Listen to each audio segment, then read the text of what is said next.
What's going on, everybody? Welcome to the Prep Queen Pod. Hope you all had a great weekend. I had a ton of fun yesterday watching the Masters.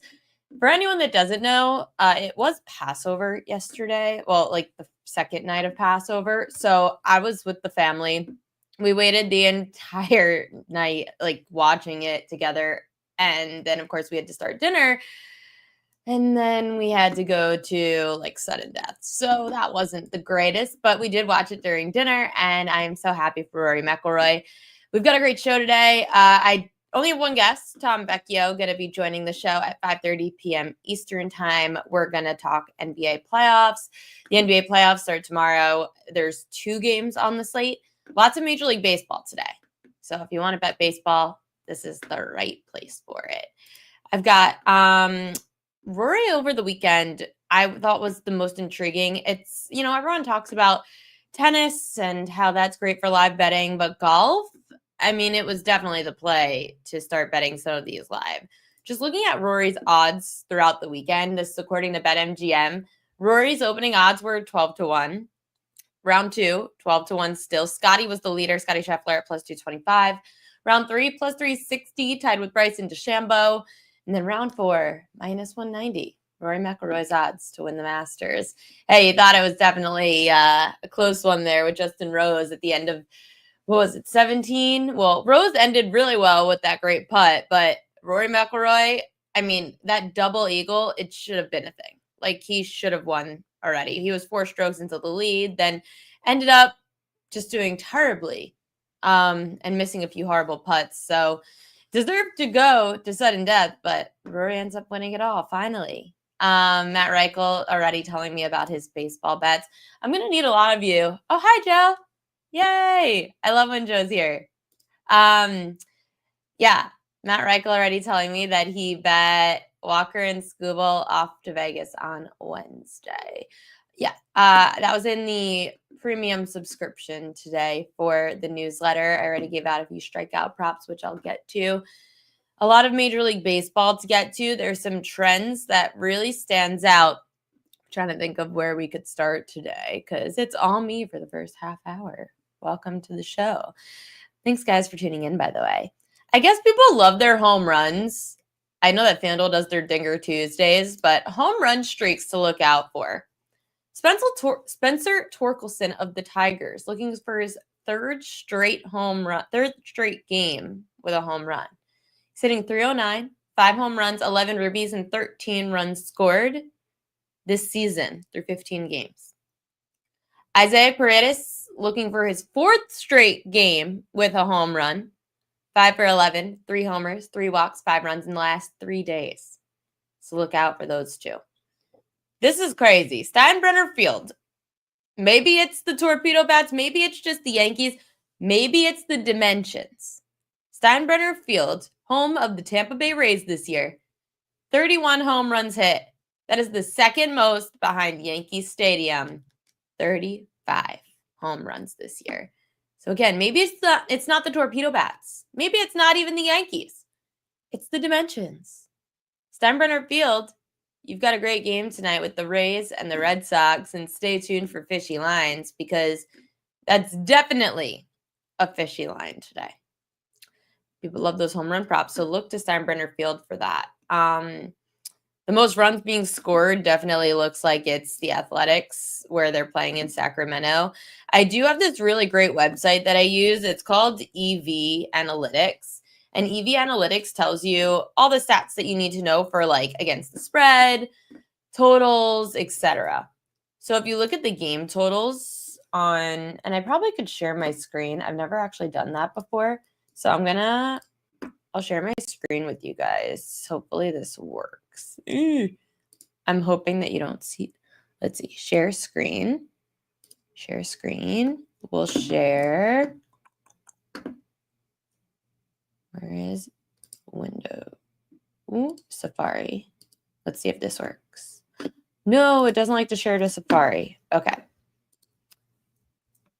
I'm going to. Sorry, guys. 1 second. Let's see if I can get this up on Chrome. Because I think this website is awesome for you guys to be able to see If you haven't used it before, EV Analytics is great for run lines, money lines, totals, etc. Okay, it's working. Share.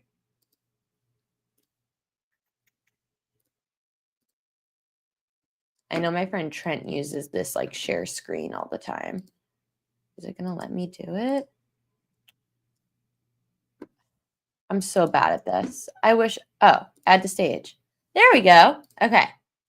Hopefully you guys could see this. Hell yeah, I did it. So smart. So this is EV Analytics, and you guys should definitely use it as a tool. The owner of EV Analytics, Jessica, said Cardi is worth a follow. So you can look at the game totals here on EV Analytics, and it'll tell you. Now it's going to go slow because I'm trying to share the screen, of course. Okay, home games. So you can look at how many games have gone over. So Yankee Stadium 7-2 to the over this year. The Nationals at home 7-2 to the over.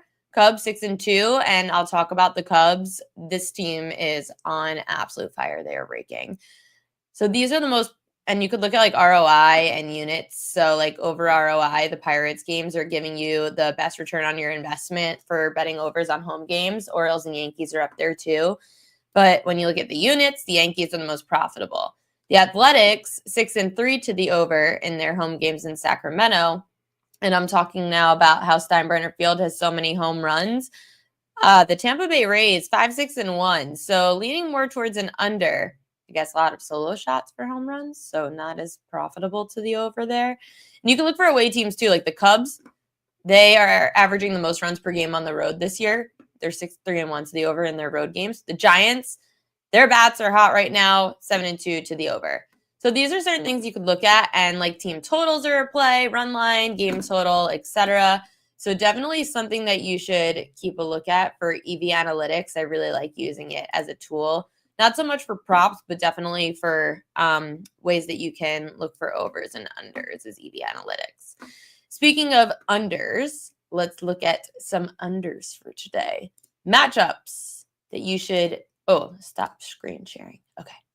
Matchups to stay away from or bet unders for today. Aaron Judge. He is 0 for 11 with 3 strikeouts against the Royal starter Seth Lugo. Do not bet Aaron Judge props today. Simple enough. I know they just announced that Judge is the headliner of the World Baseball Classic. That's next year, guys. Who cares? Ian Happ, he's struggling against Dylan Cease. 1 for 18. Not good. And that's part of Fishy Lines too. Apparently, Dylan Cease has shaved off his beard. So I don't know if that helps him or hurts him, but he apparently did not like how he performed in his last outing. So the beard is now officially gone. MLB overs to look at. This is interesting. So Alex Bregman is batting .714 with 2 doubles and a home run against Shane Baz. Baz has been pitching really well recently too. But if you're going to look for some Red Sox, it's Bregman or Cassis. Cassis 2 home runs and 5 EBs for the against Baz.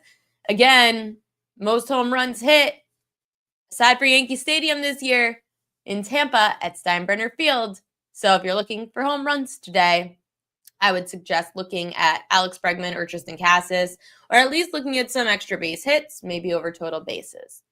Yankees hitter Paul Goldschmidt, 7 for 11, 2 homers against Lugo. Goldschmidt's like got to be the best Yankee right now. He's on absolute fire. He looks great. Mookie Betts tonight, 2 homers against Senzatella. That game was really interesting, by the way. And I mentioned this in the PropQueen.com newsletter. I saw that line on the Dodgers-Rockies game move overnight from minus 350 Dodgers to minus 335. So a 15-cent move overnight against the Dodgers. But then there was buyback. I always see this with the Dodgers. Every day. I'll see a line move like 15 cents against the Dodgers, and then you'll get buyback in the afternoon on them. But that game was a little fishy to start. The Rockies are terrible. They are averaging like the least runs per game this year. Shocker. Dodgers haven't been that great either, by the way, guys. Like, the Dodgers recently, they've lost 6 of their last 10. They just lost 2 out of 3 to the Cubs. Ohtani's struggling. I'm not laying $3 on the Dodgers right now. Absolutely not. Rockies haven't scored 1 run in 4 games. Okay. And listen, I'm not going to say like sit here and bet against the Dodgers, but I'm just not betting on them, to be completely honest. Yes, pump and dump is real, Jessica. Really real in the market. Happy Monday, Sean Michael. Very good week, Sergio Santos. That I hope was the case. Jessica also said, case in point, she's on the Giants team total over 4.5 runs at plus 105 today. Huh, interesting. Do you have a reason why, Jessica? Everyone should listen to Jessica. She's super smart. I do have some stats on the Giants today. But that's not a play of mine, by the way. So the Giants, they're in Philly against Taijuan Walker, who cannot be trusted. Even though I do have to say, it's a really, and I told you guys, like, I don't really do fishy lines for strikeout props, but that was a fishy line today with Taijuan Walker. And I guess I could talk about strikeout props to watch. These aren't my best. These are like my favorite strikeout props to watch today, but one of them's my best bet. Taijuan Walker, this one was so confusing to me because a 3.5. I mean, the Giants are striking out a lot. The Giants are averaging close to 6 strikeouts a game so far this season. I have some more stats. I have so many pages open. I've really got to like get myself organized. Let me see. Do I have it up? Where did that go? God, that's so annoying. Okay, 1 second. I do have the numbers though for I believe he will not get rocked. Ooh, Daniel's got some fighting words. He had to take Walker, he said. Jessica said that she thinks that the park factor is weather and good pitching matchup. Huh. Okay, so I'm going to tell you why Taijuan Walker's line is really fishy. When you look at the stats for the Giants, they're averaging just over 5 strikeouts a game against righty starters. Righty starters, 8-3 over under their strikeout prop this year against the Giants. Last year, Walker had 4 and 7 strikeouts against San Francisco. He's at home. Giants line up. They're more strikeout prone since last year. Again, I'm not saying wins and losses are correlated to strikeouts, but 3.5 against the Giants seems pretty low to me. The total also dropped, I think, there. Oh, no, it's still 8.5, so it's pretty high. But if I had to lean one way on Walker's strikeout prop, I would take the over. Against the Giants, it's over or nothing pretty much for me. He's had 4 against the Rockies, 5 against the Braves. Last year, 7-4 against the Giants. Maybe he gets rocked, but still strikes out 4 Giants batters. They're so boom or bust. But the Giants have been doing really well. So, some stats on the Giants this year. I love the MLB. MLB gives us such great info. It's fantastic. So, MLB research team is the best in the business out of all the research teams. So the Giants, they have plated 18 runs in 24 innings. That's crazy. Jung-Hoo Lee homered twice on Sunday, 3 times in the last 3 games with 7 ribbies. So you could definitely look to him. Let's see. Thanks to the hot start from Lee and Wilmer Flores, the Giants lead the National League with 6 home runs and 19 RBIs. The Giants are tied for 6th in MLB in runs per game, 5 runs per game, tied for 7th in home runs. It's nuts. Curious how the weather is in Philly. So clearly, if you think the weather is good for runs, Jessica, then runs for the Giants today. They'll keep it going against the Phillies. Tarek Skubal. Oh, I love him today. Hint, hint. Love Tarek Skubal today. Normally, I do not enjoy 6.5 strikeout props, Cy Young winners, big names on the slate. If this game was in a month or 2 from now, Skubal's strikeout prop 7.5. No doubt. Skubal last year averaged just over 8 strikeouts a game when facing teams that were high K rate teams. And when I say high K rate teams, that means teams that average over 5 strikeouts a game. Skubal is getting the Brewers, who are averaging 6 strikeouts a game against lefty starters. He's been great. The Brewers, lefty starters this year, strikeout prop spreadsheet's not up. That was a big mistake by me. But I'll tell you, dating back to last year, the over-under against the Brewers. So lefties, dating back to last year, are 26 and 27 over-under. But that's because the book catches on. Like, they're averaging close to 6 strikeouts a game against lefty starters. Yes, the Bruku good for something. They're good for striking out. That's what they're going to do. Skubal, like, just looking at Skubal recently, let me look at Skubal's last few outings. Skubal, again, 7 strikeouts for him should not be a problem. Against the Yankees, he pitched great. Shutout baseball, 6 strikeouts against the Yanks in 6 innings. Seattle, he had 8 strikeouts on the road in 5 2/3 innings. And then against the Dodgers, who don't strike out against lefties as much, 2 strikeouts, 5 innings. Fine, whatever. That was his first start of the year. But 8 strikeouts in Seattle. Now you get Brewers. Yeah, I would take it. And then let's see if there's any fun facts from... Oh, I know that he's going up against his former teammate, him and Tyler Alexander. Tyler Alexander is getting the start for Milwaukee. They're like best friends. So they're really excited to face each other. They said, quote, Skubal, what a treat to Alexander when he saw the matchup. 2 power lefties going at it. Alexander, being sarcastic about the power lefties, averages 90 miles an hour on his 4-seamer this year compared to 97 for Skubal's 4-seam fastball. Anyway, they're friends. And I feel like friends make you, like, want to pitch better. Not that Skubal, like, needs to prove anything. He's a freaking Cy Young winner. But that's just something to keep in mind for Skubal as well. And then when it comes to, let's see, he's coming off his best outing of the year, which we know. Skubal lost his first 2 outings of the season, allowing 7 runs in 10 2/3 innings. Yikes. But Skubal beat the Brewers 10-2 in his only other career start against them in June of last year in Detroit, tossing 6 2/3 innings of 1-run ball with 10 strikeouts. The Brewers won 2 of 3 in Detroit last June with the lone loss against Skubal. Shocker. So, yeah. I would look to Skubal over 6.5 Ks today. Clay Holmes under 4.5 Ks. Like, I don't understand the Clay Holmes hype. I really don't. Great value at plus 128. Holmes only struck out 4 Astros in 4 2/3 innings. The Astros have been striking out a lot to start the year, so only 4, meh. Same goes for Holmes' 2 outings against the Marlins. He had 6 and 10. The Marlins strike out a ton. Who cares?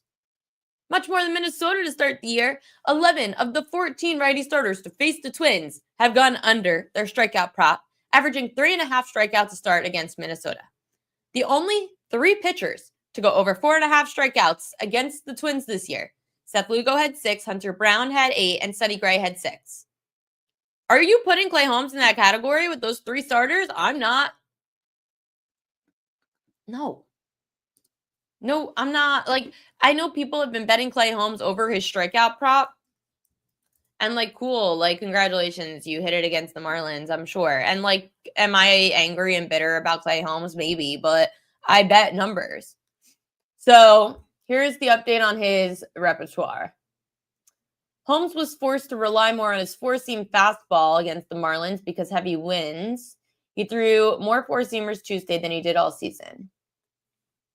Okay, whatever. Not much there on Clay Holmes, to be honest. The Mets got to get going, though. I mean, Juan Soto hasn't homered since his 2nd game of the year. Francisco Lindor hitting 222. Worst start of his career. Mark Vientos hitting 130. Listen, Mets, sorry to break it to you, but if you guys don't start scoring soon, you have 0 shot of the playoffs. You can pay anyone you want. Your bats are the only thing that's getting you to the playoffs this year. God, if you had to ask me Yankees or Mets to go further, I mean, I would bet the no on neither of them to make the CS. These teams suck. Like, it's such a... And Knicks fans, I feel sorry for you because you probably are all excited for the playoffs and, like, there's just no shot. Okay, so we did MLB matchups. Stolen bases is an interesting market too. So you could get really good value on stolen bases. I meant to look these up. Pirates, O'Neal Cruz, 8 for 8 in stolen bases so far. Let's see what his stolen base prop is. Why are there? Oh, that's tomorrow's game. I was going to say, why are there no stolen base props? Okay. Batter props, stolen bases. O'Neal Cruz is plus 165. So he's 8 for 8, leading Major League Baseball. Pirates as a team are on pace for the most stolen bases of all time. Huh. It's a great stat, Sean Michael. We are 15 games in. Yeah, 8 for 8 in stolen bases, so he leads Major League Baseball. Fernando Tatis Jr. is also 2 steals away from 100 for his career. Today, he could tie Alex Rodriguez for the 6th fastest to 100-plus career homers and steals in Major League Baseball history. So, looking at, let's see, Fernando Tatis Jr. Batter props. Let's see what you get him at. Stolen base, 3-1. So you could get Fernando Tatis Jr. at 3-1 to steal a base today. I don't mind it. I didn't do the due diligence in looking at how good the Cubs have been. Nonetheless, how Jameson Taillon has been in stolen bases allowed. I should look that up in his career. But I still have like 37 minutes on this show, so I can't really do it. Let's see. Jessica, great researcher, by the way. Any idea, Jessica, if you could look it up real quick? Jameson Taillon, stolen bases allowed, or even the Cubs stolen bases allowed, just so we could see if Fernando Tatis Jr. has a good shot. I mean, you'd have to think, right? 100 stolen bases for your career, that could be great. At 3-1, that's great odds for Fernando Tatis Jr. And I think the Padres are going to be playing from behind today. I'm going to do fishy lines, but I'm going to do that after Tom Vecchio joins the show because we've got a few fishy lines today, actually. And I gave you those. Yeah, so we have a few fishy lines today. And Jessica's going to look it up right now for the Cubs and what they allow. But, hey, great value at 3-1 for the stolen bases.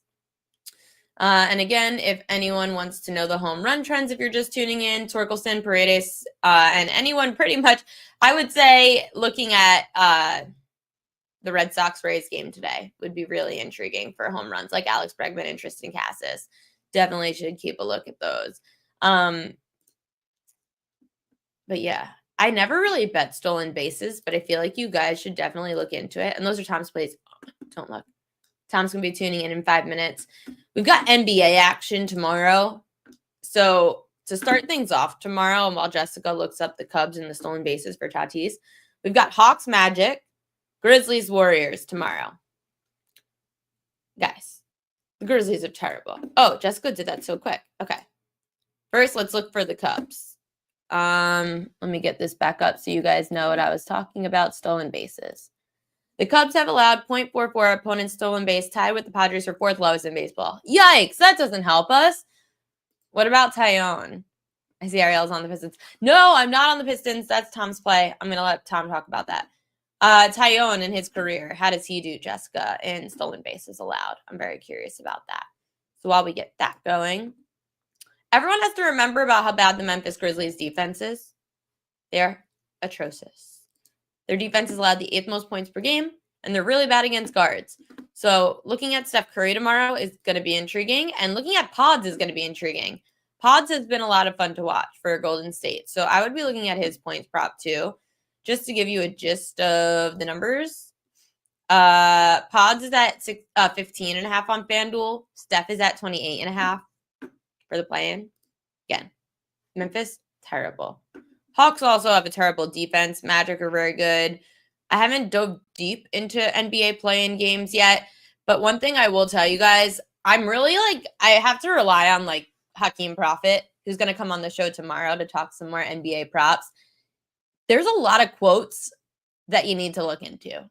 The NBA is the one sport where what coaches tell you actually matters for the playoffs. Like, oh, we want to focus on defense more. Oh, I'm annoyed because we have been turning the ball over a lot, or like we're going to focus on so-and-so to get the ball more. The quotes really matter in the NBA playoffs. Numbers don't matter as much, unfortunately. Before I let Tom on, this is our update on Taillon. He's allowed 16 stolen bases the last 2 seasons, second highest of any starting pitcher starting today behind only Sonny Gray. Thank you, Jessica. So everybody, we're going to try to break a record today, and we are going to be looking at 3-1. I never bet stolen base props, ever. But Fernando Tatis Jr. is 2 steals away from 100 in his career. And if the Padres are playing from behind, like I think they will today, he's got to steal. And Taillon allows a lot of stolen bases. They know that. We know that. 3-1, baby. Fernando Tatis Jr. stealing a base. Can't wait to cash with you all. Thank you, Jessica, again.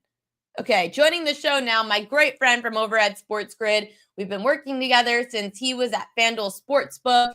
He's got the experience. He's great at props. And he's going to add some NBA flair into here. Of course, we're going to talk Major League Baseball, too. The NBA playoffs, or play-ins, starting tomorrow. Tom Vecchio joining the show. Thanks so much. Oh, no! Thanks so much for coming on, even though I'm so bad at being a producer. It's okay. Thanks for having me. Yeah, we're at an awesome time, like just to be a sports fan. NBA playoffs starting this week, play-in starting, NHL starts on Saturday, baseball is in full swing. We got a lot to get to. I know, and the NBA playoffs annoy me. Again, the play-ins are a little different because these games matter. It's like you gotta win. How do you assess an NBA play-in differently than you would a regular season game? Or is it the same? Well, it depends on what point in the regular season, because like as the season goes on, I don't like early season NBA because they're rolling with like 10-man rotations. We don't know who's going to play. All of a sudden they're getting blown out by 20. They don't want to play either. So as we get to the end of the season, like we see the rotations tightened up, and for most teams, like we're going to see a 7, maybe an 8-man rotation. It'll be like sometimes it's just one guard, one big coming off the bench, and like that's where all the minutes are going. So it does, in theory, make things like the range of outcomes for players and their like, especially for PRA bets, it makes things much tighter just because they're literally going to be out there for 38 minutes. So ultimately, like that does make things a bit easier because we know like, even if they're down by 20 points, like they're not pulling the starters in literal must-win games. So I don't mind that. For all the play-in games and really for the first round, like I am inclined just to take the points and take the under with every single game. Like I just want to take as many points as possible. Why? And especially, I think the games are going to be close. And I just want you give me the the Grizz are getting 7. Like give me 7 points with the Grizzlies. Despite the fact that I don't think the Grizzlies are a good team, I think they can keep it close. And if the Warriors get out to, let's say, a 10-point lead, I'm going to be waiting to bet that game live. Like, if they get blown out by 10 or 15 points, that's just like a failure from them. And maybe I'm just wrong on that, but I will just take double-digit points if I can. That's crazy because when you look at, let's keep that game, for example, Grizzlies-Warriors. Grizzlies, bottom 10 defense all year, allowing the 8th most points per game all season, 8th most points per game since the All-Star break. Yeah. Warriors defense has been great.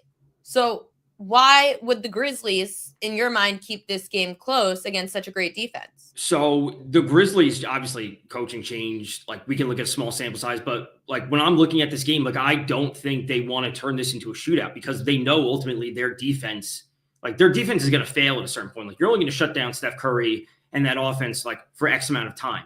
So in order to prevent that, like if they, and this game ends like 135 to 130, let's just call it. Like that is increasing variance because there's more possession. So they actually need to slow the game down. And the way they is like have the ball on offense, which means you just take the clock away from the Warriors and having the ball in the Warriors' hands, who are just factually better on offense, right? Or they're pound for pound better on offense. And if they have the ball on offense, the Grizzlies defense is going to eventually crack.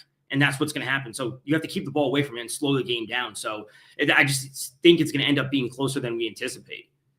Before I give away any of your plays that you're giving out, there is a play that you have that's not taking place until later on in the week. Yeah. How much do you advise bettors to get in as early as possible on these games, especially from your experience at FanDuel? You know, like, does sharp action come in early and you're getting worse lines down the stretch of the week? Or is this like clearly there's a reason that you're betting these now? Yeah, I like betting things early. That's just what I prefer. But you also have to like tell yourself a story. Like, and you have to like, And it comes down to everything. It's like, oh, do you want to jump on the 2.5 line in football? It's like, well, if it moves to 3, well, then you're late. But if it starts at 3, it's like, well, it could move to 2.5, so I will wait. Right. So you have to like tell yourself of what you're expecting. I'm expecting Lakers T-Wolves, if we want to get into that game, or that series, I should say. I'm expecting that to be a close series. I do expect the Lakers to come out to a win, but I want to jump on over 5.5 games. It is minus 158. I saw minus 165 out there. You know, always shot for the best lines available, but I really like this. Like, this would be a failure from both teams if this ends in 4 or 5 games, either side. I do think the Lakers will end up winning. So do we want to have like a larger discussion about playoffs overall? Playoff series? So what I do in playoff series, and a lot of it is kind of like putting myself on one path. And that would be, again, pick the series that you like. I think the Lakers win the series 4-2. So if they win the series 4-2, they obviously win the money line. They cover the series spread at minus 1.5. The series total goes over 5.5 games. And then the exact outcome for the series is Lakers win 4-2, which I think is plus 600. So if you get everything right, like, you're cashing a lot of tickets. Now, obviously, there's a chance you could be very wrong, but also as we approach that 5th or 6th game, you can hedge out, right? If the Lakers are up 3-1 as we approach game 5, we could bet on, we can bet on the other side to come out net even or secure a little bit of profit, because then the series won't be going over, right? So this is why I like to say, like, playoffs are the best time, because you can be right multiple times down the road because you're getting over 5.5 games. They win the series 4-2. They cover the series spread, whatever it might be. So I really like the playoffs. Like, if the Thunder don't win the series 4-1 or 4-0 in the first round, like, that's somewhat of a failure on their part, considering how good they are. So that's how I like to approach things. Yeah, I mean, I love betting over a certain number of games for a series, or betting like a minus 1.5. I just don't love a minus 158. Why is this Lakers series worth laying that much juice on?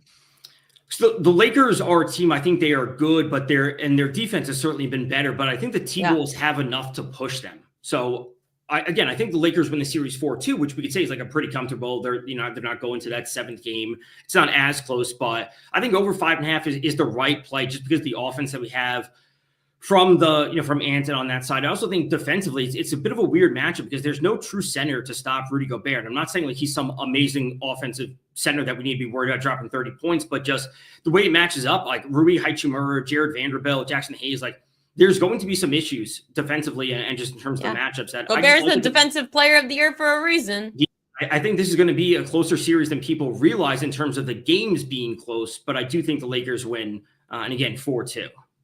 The West is wide open, Tom. How much do you like anything out of the West? Because I personally don't think that the Thunder are going to win the Western Conference.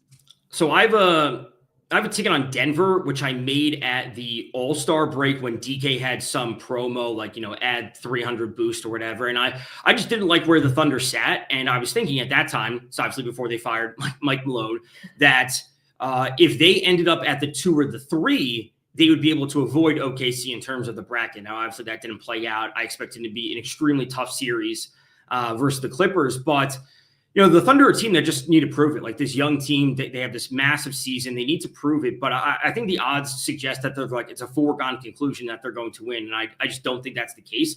So that's why I took the position on Denver when I did. Whether that comes through or not is completely different at this point. It's really the wild, wild West, because the Thunder don't have the experience to make it to the NBA Finals. It's just really that important when you're up against a team like the Warriors, the Nuggets, the Lakers. The experience is going to prevail for one of those teams. I definitely see them being upset more than I would see the Celtics being upset. But I guess we'll go to the East because the Pistons get the Knicks. Why do you want to take 7 points so early on in the week? You're so confident in the Detroit Pistons against my New York Knicks. Yeah, so the Pistons won the season series 3-1. Obviously, we have to look at this like with a massive grain of salt. One game was back in November. Pistons weren't the team they were now. One game was just a couple of weeks ago, and that was one of the first few games Jalen Brunson was back, so he wasn't himself. A lot going on, but the Pistons are a good team, and I think defensively they match up well. When you look at the Knicks, like, Jalen Brunson is their offense alongside Cat, but if Jalen Brunson is not scoring, they have no depth scoring, like, at all. Like, that was the same thing for them in the playoffs last year. I know they were dealing with injuries last year, but when the non-Brunson minutes, when he is off the court, look bad for the Knicks. And people don't realize this about the Pistons. They were top 10 in defensive efficiency. Like, they can give the Knicks trouble. And if Cat and Brunson have off games, this is going to be a closer series than people realize. Jessica was asking about Boston Cleveland. She says, any thoughts on hedging Boston Cleveland to win East across books? You can get a de facto minus 780 or so by pay or ROI for either. I mean, so if it's just Boston or Cleveland to win the East, is that what? Yeah, that's you're saying? crazy. I mean, I wouldn't do it. I think like those are the teams that will be there ultimately. I have no faith in the Bucks. Even if Lillard was healthy, I have no faith in them. Like the Pistons, not the Pistons, the Pacers are going to roll over that. Like if Giannis doesn't average a triple double, the Pacers are going to win that series going away. But they're not as good as Cleveland. They're not as good as the Celtics. I just see no other team coming out of the East than one of those two. I agree. I'm so upset that pre-All-Star break, I didn't just take Cleveland. I was thinking about it. It was the team that I gave out on NBA TV. I said the Cavs at, I think it was 12-1 to win the East was something I gave out. And then, of course, idiot me is like, I hate NBA futures. And there we are. I mean, these two are far and away. I have no faith in the Knicks, so I have no problem with taking the 7. I do want to go back. I know that Daniel mentioned this. Gobert rebounds. Yeah. Like I could see it, but it's probably going to be what, 12.5, 13.5. Yeah, it's one of those things where like we expect it to come through, but we're never going to get the line that we want. So rebounds obviously correlate with the under. So if you're on the under, I don't want to like. I would prefer not to promote like SGPs. I think they're bad, but that's a different story. But like the under plus rebounds is a reasonable route to go. Yeah, there are just a few playing games. Like I'm looking at like the Hawks have a terrible defense, bad perimeter defense as well. Not that the Magic have great 3-point shooters. Any categories that stand out from a prop perspective? No, I haven't gotten into those yet. It's probably just going to be unders on Trae Young. Anything that's been moved up, the lines that move up on star players on their points, I'm probably just going to be taking all unders. Yeah, I could see it there. I've got some stuff too, which I'll give out tomorrow on Magic versus bottom 10 defenses because Banchero and Wagner have interesting stats there. Okay. Yeah. We'll switch to baseball.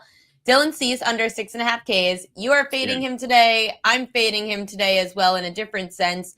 Why are you not high on Cease? Because, by the way, he shaved off the beard.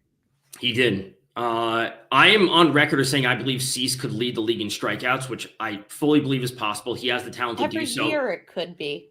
But the Cubs are a team that match up well against Cease. And in terms of what he's struggling with, so this year's he has a 27% strikeout rate. Last year's up at 29%. His walks are up this year at 9.1%. It was at 8.5 last year. We know the homer's going to be an issue, but he's getting hit around a lot. He's a 390 BABIP, which is batting average of balls in play. He's also allowing an 11.9% barrel rate, which is up from 8.5% last year. Obviously, this is a 3-start sample size when he's 7, 7, and 4 strikeouts. Now, the Cubs have been awesome to start. They have a 10.9% walk rate. Which is the 6th highest or the 6th best, you could say, against righties, a 20.5% strikeout rate, which is the 12th lowest. They have a 177 ISO and a 125 WRC plus. Both those are top 10. So the Cubs are disciplined at the plate. They put the ball in play and they have power. And those are the things that Cease struggles with. So I think he has the talent, but if the walks continue to be an issue, that just drives up the pitch count. And before you know it, he's at 80 pitches in the 5th inning, which I could realistically see tonight. And while he's not pitching bad per se, the strikeouts just won't be there. The Cubs have also been averaging the most runs per game on the road this year. And the Cubs righty starters, 3-11 over under their K prop this year against Chicago, averaging just over 4 strikeouts a game, which is pretty low. But to think that 11 of the 14 righties to face the Cubs have gone under their strikeout prop, Tom, it looks like Dylan Cease could be on par for that for sure. Yeah, they score runs, they get on base, and then, managers say like, oh, he's already at 80 pitches. It's early in the season. Let's just take it easy. Yeah, I like that play. There's other ways that when I do fishy lines in a little bit, I'll talk about that game a little bit more. I mentioned this trend before, Tom, and you were the only person that I ever trusted for home run props. Full disclosure, I literally hate the market. 31 home runs at Steinbrenner Field is second most to Yankee Stadium. Yep. They have the same dimensions. It's the Yankees spring training park, Steinbrenner Field. Everyone talks about the torpedo bats and crap, but it's the dimensions, I guess. But the Tampa Bay Rays are playing at Steinbrenner Field, 31 home runs. Not that a lot of overs have been cashing there. In fact, it's gone more towards the under. How much have you been looking at Steinbrenner Field, though, for home runs this season? I've been looking at it for RBIs. Like it's nice hitting weather. You know, it's the same dimensions as Yankee Stadium, like you said, but it's better hitting weather. There's generally wind blowing out. So I've been looking there for RBI props, especially when there's a weak righty on the mound for the opposing team. Brandon Lau, Jonathan Aranda are both big power hitters. They can get it done. So I've been looking at overs specifically, but I understand why people would be looking there. Any home run props that stand out to you trend-wise? Or hold on, let me just fix this screen real quick. Okay. Home run trends that have stood out, whether it's parks or player or hitters or pitchers that stood out this season. Yeah, we're not getting a lot. And we're not getting a lot from the hitters that we'd assume we'd be getting from. Like Vladdy has none. Soto has one or two, whatever it is. Well, yeah, he hasn't had one since the second game of the season. Soto. It's been super cold, right? At least in Northeast, and like we have to realize like that is a dramatic difference compared to, you know, at least early in season. Like the difference in temperatures is wild. Like last week, what was that at Wrigley? It was like 38 degrees of wind blowing in. Despite the fact there were some home runs, it's still super cold. We're getting, you know, Tyler Soderstrom having big home runs because that park in Sacramento is awesome for home runs. So like we have seen a wider range of outcomes than I initially anticipated. Traditional power hitters just aren't getting it done. Christian Walker, who I thought was in a good spot for the Astros this year, he's struggling at the plate. We're not getting the home runs that we'd anticipate. I guess you flash Torkelson up there, but he's having the home runs. Kerry Carpenter's got a few. So there's been no one predominant trend that I like am going to etch in stone essentially every single day. Like I'm waiting for it to warm up, and then I think players will eventually start coming around with the power. Like it's been weird to start. Which parks do you, if this is something that you target, I assume, are there certain parks in years past that you like to target for home run props? So obviously Coors is the answer, but we never get great odds at Coors. So after that, it would be Cincinnati with Great American Small Park, not the Great American Ballpark. It's small, great for home runs. Obviously Yankee Stadium is great. Fenway is great. We can also look to Arizona at times because some people don't realize this, but Arizona is actually the second highest stadium in terms of elevation behind Coors Field. Chase Field for Arizona, they were the second stadium to introduce the humidor a couple of years ago because they're so high. So with the power that they have, especially Josh Naylor going down the right field line, like that's a spot that I'm waiting to kind of jump on. He's been pretty good. He's not striking out as much as he did last year, and he's got the power. He's protected the lineup. Obviously, if Corbin Carroll's on base, Pavin Smith, whatever it might be, he's going to be in a good spot. Jessica said if she had to take a home run guy today, she'd take Vladdy 4-1 over at Hard Rock. Well, Vladdy hasn't hit one yet, and he's actually finally home for the first time since signing his big extension, having a press conference today in Toronto to talk about it. Maybe the momentum's on his side? I would really like to think so. I have a ticket on Vladdy to lead the league in home runs at 45-1, which I bet partially because I thought he was going to be in this contract, limbo the entire season, was give that motivation. I also heard from someone that that was being offered at the Circus Sportsbook at 27-1, and I got it at 45-1. I just thought the market differential was worth betting on at that point back in February. It hasn't started off well, I'll say that.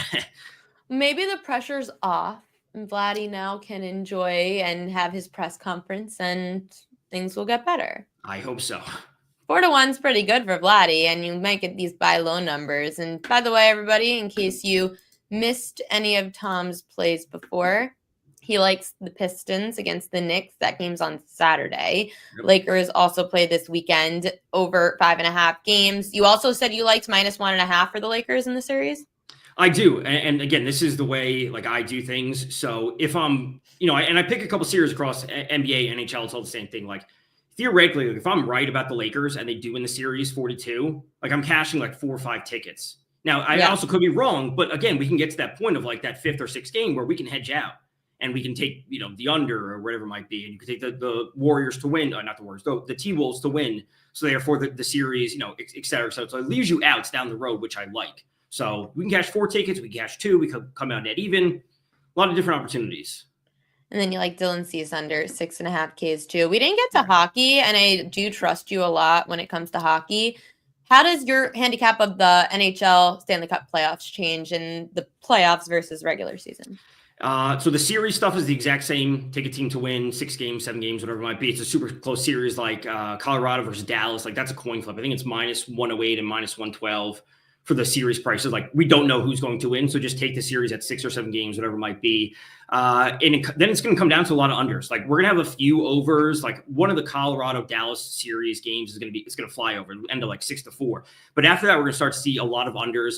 I also like betting unders on player shot props. Obviously, there's just fewer chances overall. There's checking that's tighter. I will note that most books offer 60-minute lines, which you have to make sure when you're betting on shot props, where it could be multiple overtimes. It could be 2-3 overtimes. So it's capped at 60 minutes. So keep that in mind if you are betting that. They also, I believe, a lot of books start adding blocked shots in the playoffs. At least FanDuel does. And obviously, teams can be trying harder, block shots, less shots on goal. Does correlate a little bit. Ooh, less shots on goal. Okay, because I usually love that market. The shots on goal market is the only market in the NHL that I usually bet. It's like total bases in baseball. It's like, it's pretty simple. It's like, that's what should be happening.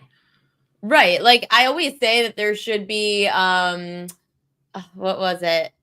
There was a market in baseball that I said I wish we had, like, stolen base attempts, or like just certain attempts in baseball. We don't really get attempts in baseball, but it'd be. No, the baseball market that is becoming more and more popular is the hit plus run plus RBI. It's, 2+ of the combination, which is pretty interesting. If you grab 3 or 4 of those from the same team. Yeah, no, for sure. And like, I was looking at these, and again, not to put you on the spot, but these were some overs that I was looking at today in Major League Baseball. Oh, hold on. Nope. Okay, that's fine. Yeah, these were some overs I was looking at today based on the numbers that they have in their matchups. Bregman, Cassis, Goldschmidt, and Betts. These are players that you could look at that market for hits, runs, RBIs because of their good matchups. So. Yeah, and also you find a team that has a 4.5 or 5 implied team total, like they're expected to score runs, players higher in the lineup, get more at bats, they're expected to get on base, et cetera, et cetera. So it's one of the markets I'm going to continue to dive into. It's just FanDuel doesn't offer it, DK does offer it, Bet365 offers it. So depending on what you have available, those are the markets you should be looking at. Tom Vecchio, thank you so much for coming on. Wait, let me just say goodbye properly without messing this up. Thank you so much, as always, Tom. Your insights are awesome. And for anyone that doesn't, make sure to give him a follow. What's your handle again? It's a little different. Yeah, it's Tom_Vecchio and then number 1, because all the good ones were taken. Oh, I'm sorry. You had to join Twitter in 2008 like I did. I unfortunately did not. He used to work at FanDuel. Now he's over at Sports Grid. Got a ton of experience, and he knows his props. So, Tom, thanks for coming on. Thanks for having me. No. Okay. We've got fishy lines to get to. I was waiting for BetMGM to send me propaganda, but they've been sending it a little bit late these days. Jessica put it in the chat, by the way, for anyone that doesn't have Tom's X page. So make sure to give him a follow. He's super smart.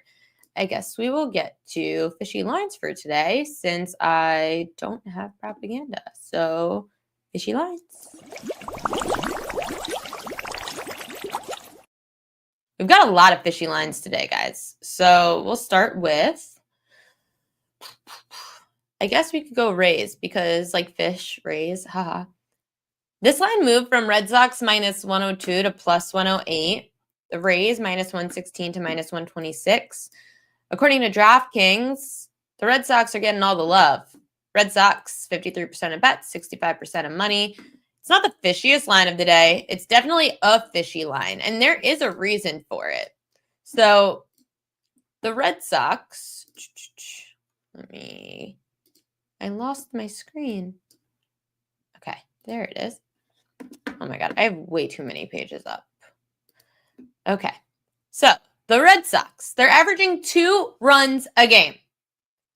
They started their 6-game road trip against the White Sox, and they lost 2 of 3. Since start of play last Monday, Boston is an MLB worst 8 for 63 with runners in scoring position.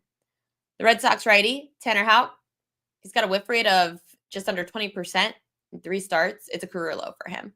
Last season, pitched well, going 1-1 with a 1.08 ERA in 3 starts against the Rays. Prior to that, Houck over 3, 7.47 ERA in 5 games against Tampa Bay.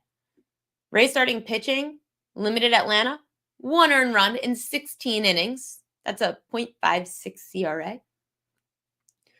Shane Baz is starting for the Rays. He's 2-0 against the Red Sox with a 2.77 ERA, 13 strikeouts in those 2 combined outings. Opponents are hitting, opponents 2 for 23 with 11 strikeouts against Baz's curveball this season. So the Rays on the money line would be this fishy line play, or just stay away from the Red Sox. This is what I like to tell people. Like, just because it's a fishy line, it doesn't mean you have to bet the side. Like, the Rays is the right side there. The whole point of fishy lines is just stay away from the side the public's backing and the line's moving against. That's like the smart way to play fishy lines. Just stay away. Or you can take a shot on the dogs. Look at this game. Shocker, right? Everybody's betting the Pirates because Paul Skeens is pitching today. Everyone loves betting Paul Skeens. 80% on Paul Skeens. Yet, why is the line moving 22 cents against Paul Skeens and the Pirates? It doesn't necessarily mean it's because of Paul Skeens. The Pirates are hitting 131, last in the majors in average, hitting 184, OPS 562, scored just 5 runs after getting swept by the Reds this weekend. Only the Rockies have a worse run differential than Pittsburgh. Washington's righty Brad Lord, great story. He worked for Home Depot this offseason, so we got to root for Brad Lord. He just threw 3 shutout innings, allowing 2 hits to the Dodgers in his first start of the season on Tuesday.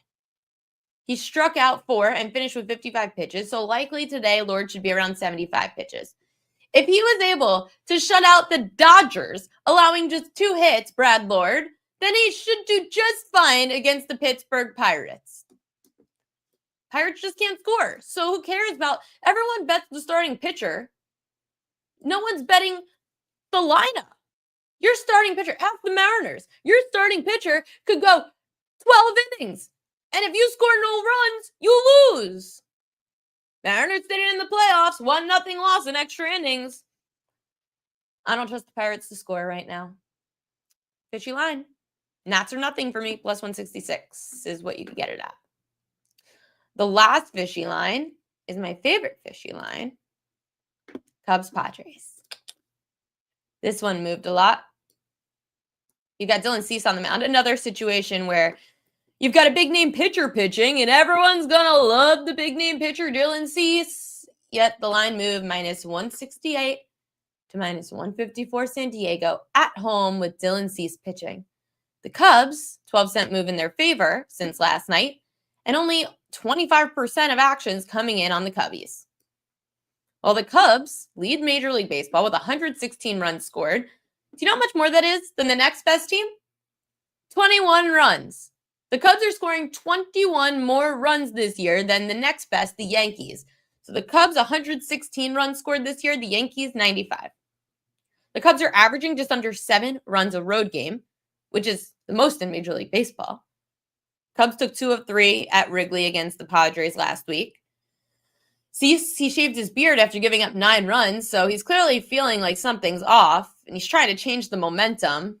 Not buying it. Cease owns a 7.98 ERA through 3 starts this year, giving up 3, 1, and 9 runs to Atlanta, Cleveland, and the Athletics.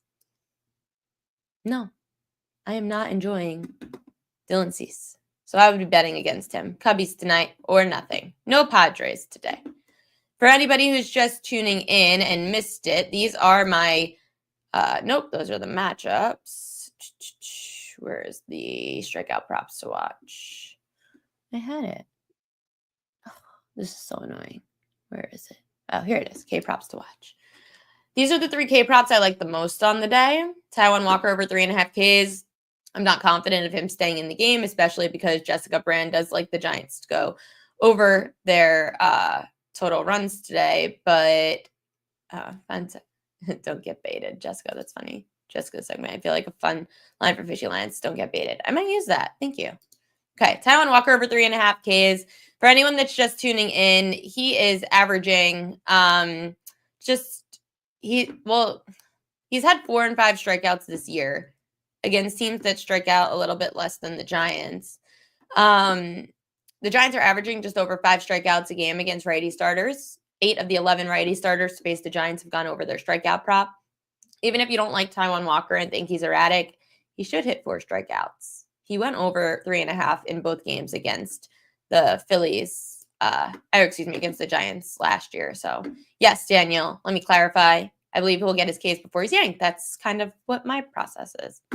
Tarik Skubal over 6.5 Ks. Obviously, he's a Cy Young winner, and he's up against one of the most strikeout-prone lineups against lefties in baseball.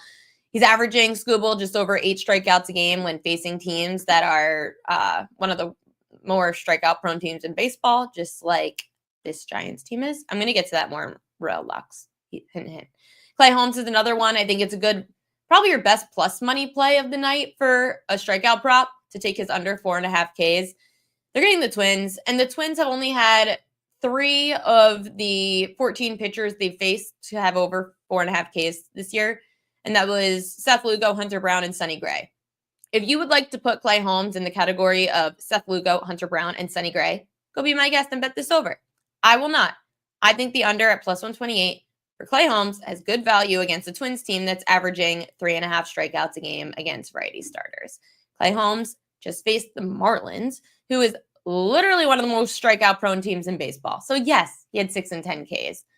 He had 4 against Houston in his first start. You're getting a number too high here for 4.5. Taking the under on Clay Holmes. We only have a couple minutes left, so I'm going to give you my best bets of the day. Let's get to Royal Lux. My mom always makes fun of this part of the day because she watches the show live and realizes how the viewers go up from like 1,500 to 2,000 in these last 2 minutes of the show.